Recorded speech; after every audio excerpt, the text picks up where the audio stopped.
ये है सशक्त प्रदेश और आप देख रहे हैं एसपी न्यूज 24 सच की। चुनाव 2022 का नज़दीक आता जा रहा है, उस तरह हर पार्टी नज़र आ रही है। देखने वाली बात यह है कि 2022 में कौन होगा उत्तर प्रदेश का मुख्यमंत्री, क्योंकि मुख्यमंत्री चेहरे के लिए तो बीजेपी ने अभी तय नहीं किया, बीएसपी ने भी तय नहीं किया, कांग्रेस ने भी नहीं तय किया, मगर हर पार्टियाँ छोटे छोटे दलों को मिलाकर अपना गठबंधन तैयार कर रहे हैं। उसी सिलसिले में बात करते हैं मिशन सुरक्षा परिषद के राष्ट्रीय अध्यक्ष गंगाराम अम्बेडकर जी से, क्योंकि उन्होंने भी समाजवादी पार्टी से गठबंधन किया था, फिर उसके बाद गठबंधन टूट गया। ऐसा क्या रहा कि उन्होंने समाजवादी पार्टी से गठबंधन तोड़ा और क्या नहीं, जानते हैं सीधा गंगाराम अम्बेडकर जी से। धन्यवाद। एसपी न्यूज का मिशन सुरक्षा परिषद के केंद्रीय कार्यालय में हार्दिक स्वागत अभिनंदन है। जैसा कि पूरे देश को मालूम है कि जातियों के आधार पर बिखरे हुए समाज को एकजुट करने के उद्देश्य से 26 मार्च 2017 को मिशन सुरक्षा परिषद का गठन किया गया। जब अपने ईमानदार सोच और अपने मिशनरी टीम की अथक प्रयास के द्वारा संगठन देखते देखते कम समय में देश के करीब 24 राज्यों के 600 जनपदों में जब अपना संगठन का विस्तार कर लिया, उस समय 22 मार्च 2020 को पहली बार समाजवादी पार्टी प्रमुख श्री अखिलेश यादव जी से मिशन सुरक्षा परिषद का प्रतिनिधिमंडल मिला।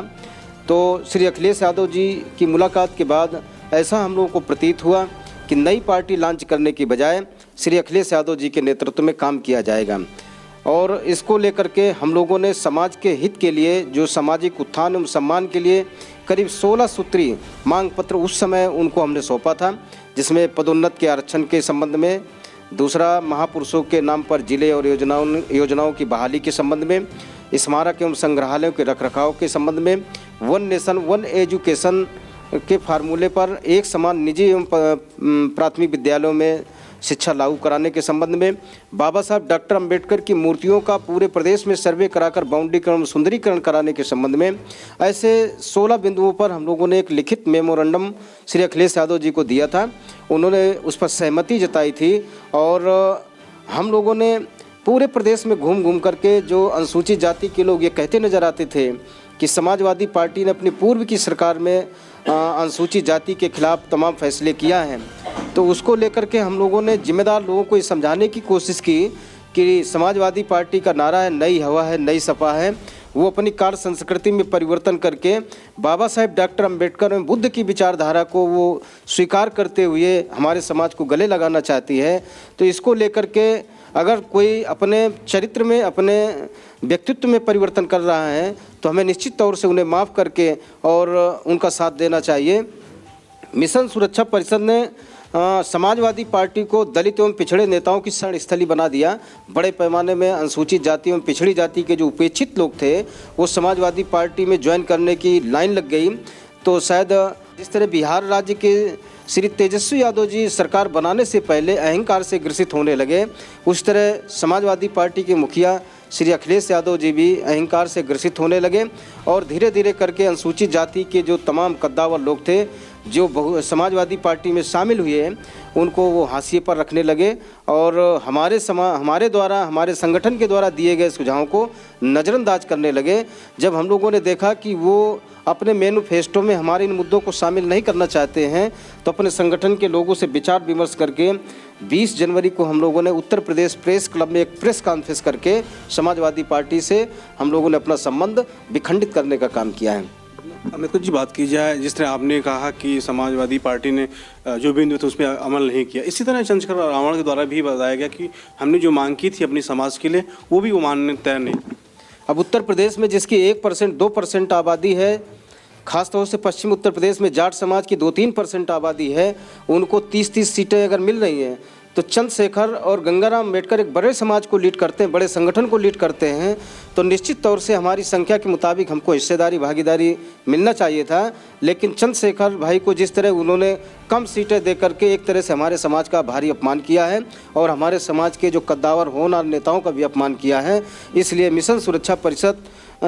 इस अपमान के कारण ही समाजवादी पार्टी से संबंध को विखंडित करने का काम किया है। लगातार ये भी देखा जा रहा है कि समाजवादी पार्टी बोले कि हम सभी समाज के लिए काम करेंगे और अनुसूचित जात हो या अन्य कास्ट हो उसके हम बढ़ाने का काम भी करेंगे, एजुकेशन जो भी चीज़ें लाएंगे वो हम सब सिखा।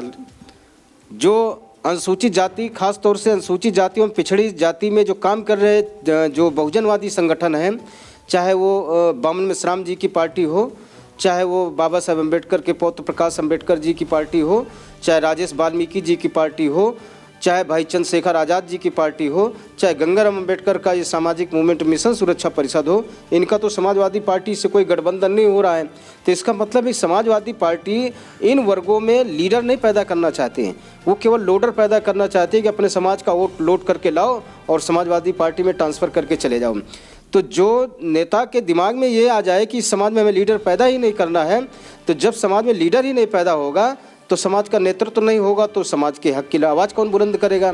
तो इससे साबित होता है कि वो काट के उल्लुओं की भरमार पैदा करके और रबड़ की मोहरें पैदा करके वो समाजवादी पार्टी का काम चलाना चाहते हैं। और जो ईमानदार प्रवृत्ति के जो लोग हैं, जो समाज की आवाज़ को बुलंद करना चाहते हैं, उनको दरकिनार करना चाहते हैं। ऐसे उनकी कार्य संस्कृति में अब तक हमने महसूस किया है। तो कहीं ना कहीं ये देखा है, जब उन्होंने बाबा साहब अम्बेडकर वाहिनी के नाम से जब उन्होंने एक नई विंग का गठन, अनुसूचित जाति के तमाम ऐसे चेहरे थे जो कैबिनेट मंत्री रह चुके थे, लेकिन एक अनपॉपुलर चेहरे को उन्होंने उसका राष्ट्रीय अध्यक्ष बना करके ये साबित करने का कोशिश की है कि समाजवादी पार्टी को नेता नहीं, समाजवादी पार्टी को लीडर नहीं, केवल लोडर की ज़रूरत है। सर 2022 का जो चुनाव है, मिशन सुरक्षा परिषद क्या अपना कैंडिडेट उतारेगी या फिर लगातार आगे की कोई तैयारी करेगी? हम लोग एक सामाजिक मूवमेंट चला रहे हैं,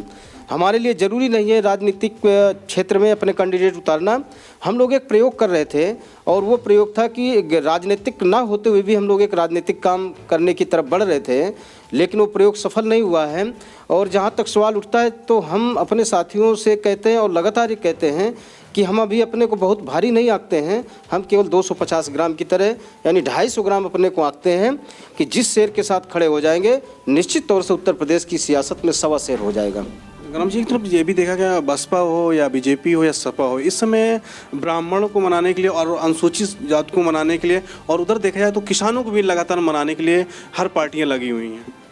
जहाँ तक किसी वर्ग विशेष की बात है, मैं उस पर कोई टिप्पणी नहीं करना चाहता हूँ, लेकिन जो राजनीतिक पार्टियां इस तरह की हरकतें कर रही हैं वो पूंजी को न देख करके ब्याज के चक्कर में वो पड़ी हुई हैं। तो जिसके पास पूंजी होती है उसी को ब्याज मिलता है, और जो पूंजी को दरकिनार करता है उसके हाथ में ब्याज भी नहीं लगता है। तो ऐसे में ये जो किसी जाति विशेष के लिए, किसी वर्ग विशेष के लिए जो काम कर रहे हैं, तो निश्चित तौर से वो राजनीतिक रूप से भारतीय जनता पार्टी से कोसों दूर नज़र आ रहे हैं। तो कहीं ना कहीं देखा जाए जो बात की जा रही है इससे कि गठबंधन में आपके जयंत चौधरी के साथ ओम प्रकाश राजभर ने गठबंधन किया है, तो ये गठबंधन के आगे चलेगा या फिर बीच में ही समाप्त होगा? जिन लोगों की आपने बात किया है उन लोगों ने सारे घरों का टेस्ट लिया हुआ है, उनको बेहतर अनुभव है, और जो सारे घरों का टेस्ट लेता है तो उनको पाला बदलने में देर नहीं लगती है। जैसे कि बिल्ली कई घर लांघने के बाद अगर वो कहीं बैठती है तो निश्चित नहीं होता कि वो इसी घर में रहेगी, वो क्योंकि उसको कई घरों का टेस्ट मालूम होता है। तो ऐसे लोगों के बारे में मैं निश्चित तौर से कह सकता हूँ कि जब भी जहाँ जरूरत पड़ेगी तो पलटी मारने में उनको देर नहीं लगेगी। मतलब कहीं नहीं देखा है, जो वही कहावत है कि बिल्ली हर घर नागती रहती है और अपना काम करके बनाती रहती है और उसको निकल लेती है। बिल्कुल, निश्चित तौर से जिसकी आदत में शुमार हो जाता है, जिसको दल बदल करने की आदत पड़ जाती है, तो कहीं भी रहे वो अपने राजनीतिक हितों के लिए वो निश्चित तौर से न उसका कोई स्थायी दोस्त होता है न स्थायी उसका कोई दुश्मन होता है। इसमें देखा गया रोज़गार की बात की जाए, अभी इलाहाबाद में भी पुलिस द्वारा बड़ी ममता के साथ बच्चों के साथ में पीटा गया। आप किस नज़र से देखते हैं, क्योंकि बीजेपी की सरकार में लोग बोलते हैं रोज़गार देने की बात की जाए, आपने भी बोला बीजेपी के सामने कोई पार्टी नहीं है, तो आप किस नज़र से? जहाँ तक रोज़गार का सवाल है, क्योंकि देश की आबादी इतनी तेज़ी से आगे बढ़ रही है यहाँ पर, तो इसमें रोज़गार के साथ साथ स्वावलंबी बनना बहुत ज़रूरी है। कारोबार की तरफ भी लोगों को लगाना बहुत ज़रूरी है। कारोबार के लिए सरकार को चाहिए कि उसके लिए अवसर पैदा करें, और जो बेरोज़गार लोग हैं उनके लिए वो उचित संसाधनों का इंतजाम करें। जैसे पूंजी का निवेश कैसे हो, जो बेरोज़गार लोग हैं उनको बैंकों द्वारा ऋण प्रदान किया जाए, और जो रोज़गार के अवसर पैदा करने के लिए जो स्थानीय इकाइयां हैं क्षेत्रवार, जो उनके अपने ज़िलेवार जो उनके अपने लघु उद्योग चल रहे हैं, चाहे वो चूड़ी उद्योग हो, चाहे कालीन उद्योग हो, चाहे वो ताला का उद्योग हो, चाहे पीतल उद्योग हो, चाहे सूत का उद्योग हो, चाहे वो जूता का उद्योग हो, ऐसे उद्योगों को बढ़ावा देना चाहिए। और ऐसे में जो बेरोज़गार लोग हैं ज़्यादा सब्सिडी दे करके, लोन दे करके, उनको आर्थिक सब्सिडी दे करके उनको रोज़गार के साथ साथ कारोबार की तरफ भी सरकार को बढ़ाने की कोशिश करनी चाहिए। प्रशासन की जो प्रक्रियाएं बहुत जटिल हैं, उन प्रक्रियाओं को थोड़ा सरल बनाना चाहिए। जिस तरह बैंकों में और तमाम जो जिला उद्योग केंद्र हैं, जिस तरह से उनमें उनकी जो प्रक्रिया है, फाइल लंबी चलाने की जो प्रक्रिया है, इसको सरलीकरण करना चाहिए। सिंगल विंडो पद्धति के तहत रोजगार के अवसर पैदा करने के लिए बेरोजगार लोगों को अगर इस तरह की सुविधा दी जाती है तो निश्चित तौर से उनका ध्यान सरकार की उन तमाम नई योजनाओं के लिए और नए रोजगार, नए कारोबार की तरफ उनका ध्यान खींचेगा। उत्तर प्रदेश की आबादी 24 करोड़ के करीब है, लेकिन जो बेरोजगार लोगों की संख्या भी करीब 16 करोड़ के आसपास हो रही है। तो ऐसे में इन सबको नौकरी देना तो किसी भी सरकार के लिए संभव नहीं है। जब तक स्थानीय लेवल पर हम लोग कारोबार के लिए जो कुटीर उद्योग है उनको जब तक नहीं बढ़ावा दिया जाएगा, तब तक ये बेरोजगारी समाप्त नहीं हो सकती है। बेरोजगारी को समाप्त करने के लिए सरकार जब तक संवेदनशील नहीं होगी, उसकी जो योजनाएं हैं जब तक सरलीकरण और सभी तक पहुंचने वाली योजना नहीं होगी, तब तक इसका लाभ निश्चित तौर से बेरोजगारों को नहीं मिल सकता है। और लास्ट में ये तो चुनावी स्टंट है। जब भी चुनाव आता है तो योजनाओं और इसकी भरमार आ जाती है। लोगों के भाग्य बदलने का, लोगों के मुकद्दर बदलने की छप्पर फाड़ योजनाएं राजनीतिक दल लेकर आते हैं। चाहे किसानों के आंदोलन का मामला हो, चाहे बेरोजगारों के आंदोलन का मामला हो, तो जब तक सरकार निश्चित तौर से संवेदनशील नज़र नहीं आएगी, तब तक इन समस्याओं जो होगा। तो क्या आपका कहीं अभी स्टैंड होगा कि बीजेपी के साथ या किसी अन्य पार्टी के साथ किसी साथ जाने का प्लान? तो देखिए, हमारा जो संगठन पूरी तरह से सामाजिक संगठन है और हमारे संगठन की एक कोर कमेटी है। इस कोर कमेटी के द्वारा ही डिसीजन होते हैं। अपने आप हम कोई डिसीजन नहीं करते हैं। हमारे साथी मिल बैठ करके जो डिसीजन करेंगे उस पर हम लोग अमल करेंगे और जो फैसला होगा वो आप लोगों को ज़रूर बताया जाएगा।